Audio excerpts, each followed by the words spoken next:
ಇಲ್ಲಿ ನಾನು 1 ಲೋಟ ದೋಸಾ ರೈಸ್, ಇಡ್ಲಿ ರೈಸ್ ತಗೊಂಡಿದ್ದೇನೆ. ಇದನ್ನು 4 ಗಂಟೆ ನಾನು ನೀರಲ್ಲಿ ನೆನೆಸಿಟ್ಕೊಂಡಿದ್ದೇನೆ, ಸೋಕ್ ಮಾಡಿ ಇಟ್ಕೊಂಡಿದ್ದೇನೆ.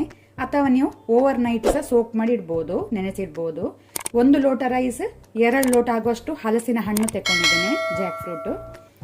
1/4 ಕಪ್ನಷ್ಟು ತೆಂಗಿನ ತುರಿ, ಕೊಕೊನಟ್ ಗ್ರೇಟೆಡ್ ಫ್ರೆಶ್. ಸ್ವಲ್ಪ ತೆಂಗಿನಕಾಯಿನ ತುಂಡು ತಗೊಂಡಿದ್ದೇನೆ ಇಲ್ಲಿ, ಕೊಕೊನಟ್ ಚಂಕ್ಸ್.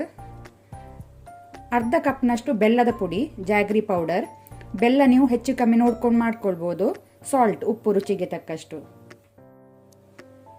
ಮೊದಲಿಗೆ ನಾವು ಹಲಸಿನ ಹಣ್ಣನ್ನು ಮಿಕ್ಸಿ ಜಾರಿಗೆ ಹಾಕಿ ರುಬ್ಬುವ, ಗ್ರೈಂಡ್ ಮಾಡುವ.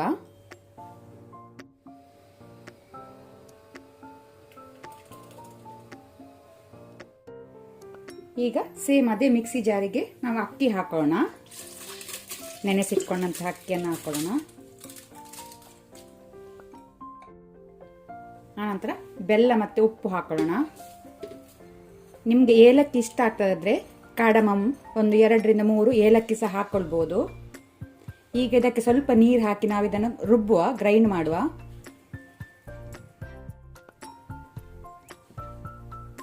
ರುಬ್ಬಿದ ಅಕ್ಕಿಯನ್ನು ಸಹ ಹಾಕೋಣ. ಇಡ್ಲಿ ಬ್ಯಾಟರ್ ಕನ್ಸಿಸ್ಟೆನ್ಸಿ ಇದ್ರೆ ಸಾಕು, ತುಂಬ ತೆಳು ಮಾಡಬೇಡಿ. ಆನಂತರ ಅದರ ಜೊತೆ ನಾವು ತೆಂಗಿನ ತುರಿ ಮತ್ತು ತೆಂಗಿನ ಪೀಸಸನ್ನು ಹಾಕೋಣ. ಒಳ್ಳೆ ರೀತಿ ಒಮ್ಮೆ ಮಿಕ್ಸ್ ಮಾಡಿಕೊಳ್ಳುವ. ಬ್ಯಾಟರ್ ರೆಡಿ ಆದ ತಕ್ಷಣ ನಾವು ಡೈರೆಕ್ಟ್ ಸಹ ಗಟ್ಟಿ ಮಾಡ್ಬೋದು, ಅಥವಾ ಟೈಮ್ ಇದ್ದರೆ ನೀವು ಅರ್ಧ ಗಂಟೆ ಬ್ಯಾಟರನ್ನು ಫರ್ಮೆಂಟ್ ಆಗಲಿಕ್ಕೆ ಇಡಿ. ಇಲ್ಲಿ ನಾನು ಬಾಳೆ ಎಲೆ ತಗೊಂಡಿದ್ದೇನೆ, ಅದನ್ನು ಕ್ಲೀನ್ ಮಾಡಿ ಇಟ್ಕೊಳ್ಳಿ, ಬಾಳೆದೆಲೆ.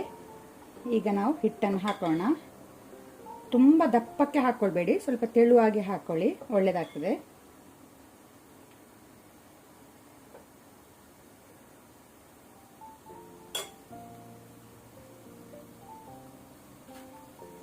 ಫೋಲ್ಡ್ ಮಾಡುವ ಎಲೆಯನ್ನು.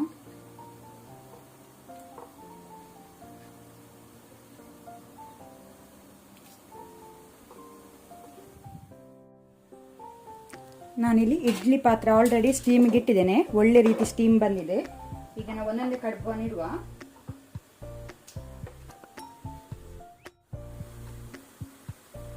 ಈಗ ಮೀಡಿಯಂ ಟು ಹೈ ಫ್ಲೇಮಲ್ಲಿ ಬಾಯಿ ಮುಚ್ಚಿ 20ರಿಂದ 25 ಮಿನಿಟ್ ಬೇಯಲಿಕ್ಕೆ ಇಡುವ.